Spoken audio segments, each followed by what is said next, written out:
वेगवेगळ्या बराचसा अनुभव निवडणुकीच्या निमित्तानं आला।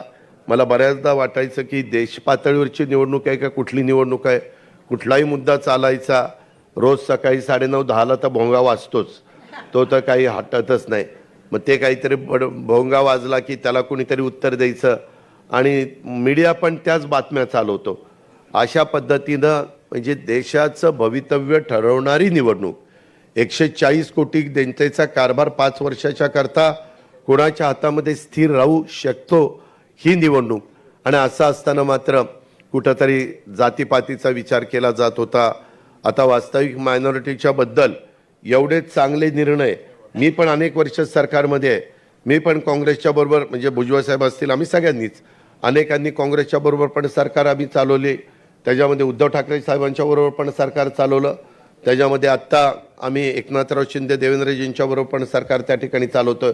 आणि या सगळ्या काळामध्ये जे जे आत्ता निर्णय झाले त्याच्यात सगळ्यात चांगले निर्णय ह्यावेळेस झालेले तर मायनॉरिटीला चांगल्या प्रकारचा निधी आपण आमदारांच्या मार्फत दिलेला होता। मौलाना आझाद महामंडळाला 1000 कोटी रुपयाचं भागभांडवल त्या ठिकाणी केलेलं होतं।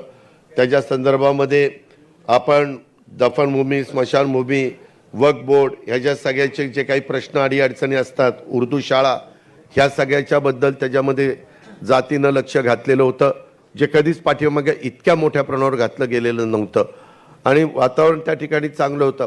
मगाशी जे काही प्रफुल्लभाईंनी सांगितलं थोडंसं उजरता उल्लेख भुजबळ साहेबांनी केला।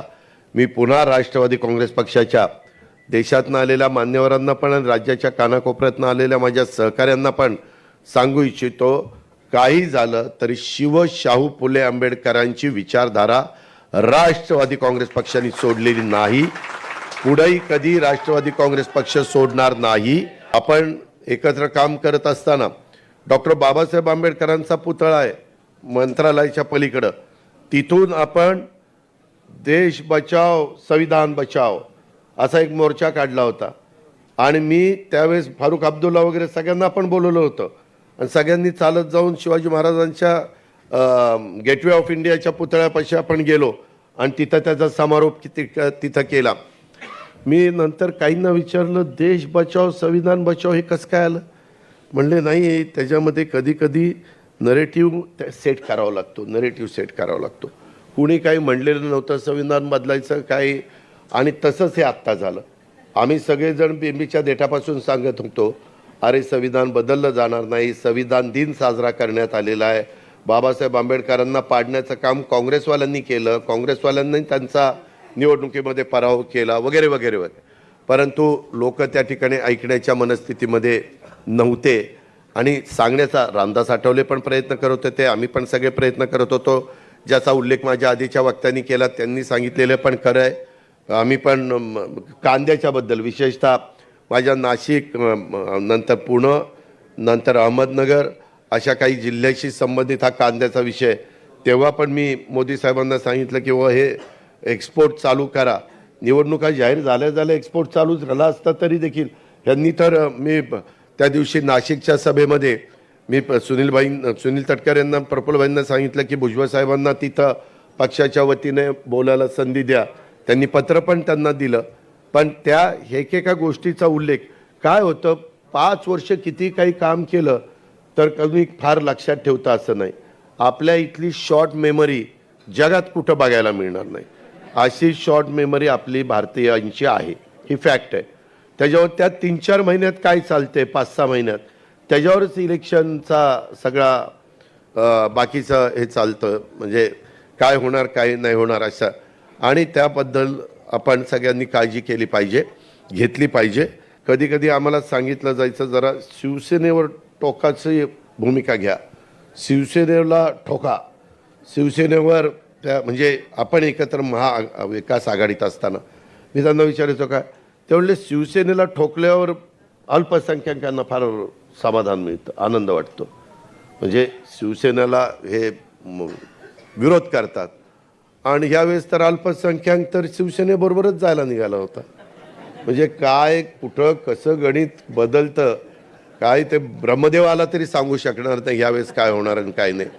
त्या माझ्या बीड, जालना आणि परभणी ह्या जिल्ह्यात तर जातीवादावरच इलेक्शन गेलं. मराठेतर म्हणजे काही काही गावामध्ये हेच सुरू झालं. म्हणजे अरे कुठं देश चाललाय, काय चाललंय, जग कुठं चाललंय, आपण कुठल्या अजून जातीपातीमध्ये कुठं अडकून बसतोय. ह्याही गोष्टी ज्यावेळेस आपण शाहू फुले आंबेडकरांची विचारधारा म्हणतो, ह्या लोकांचा आदर्श डोळ्यासमोर ठेवून पुढे जायचं म्हणतो, मनुस्मृती वगैरे भुजबळ साहेबांनी सांगितलं, त्याच्यामध्ये कुठल्याही परिस्थितीत आपण सरकारमध्ये असेपर्यंत तरी तसं आपण कोणी होऊन देणार नाही, तुम्ही काळजीच करू नका. कारण माझं स्वतःचं दीपकशी पण बोलणं झालेलं आहे की सरकार, दीपक पण पूर्वाश्रमीचा राष्ट्रवादीचाच, आपणच त्याला आमदार केला आणि नंतरच्या काळात काही बदल झाला ती गोष्ट वेगळी. वेगळ्या प्रकारचे प्रश्न आहेत. भुजबळ साहेबांनी त्याचा उल्लेख केला की आपण साधारण 54 निवडून आलेलो होतो. उद्याच्याला 288 जागांचा ज्यावेळेस निर्णय घेतला जाईल त्यावेळेस काय होईल, त्याच्याबद्दल काळजी वाटणं साहजिक आहे, मी नाही असं म्हणत नाही. परंतु तसं काही समजण्याचं कारण नाही.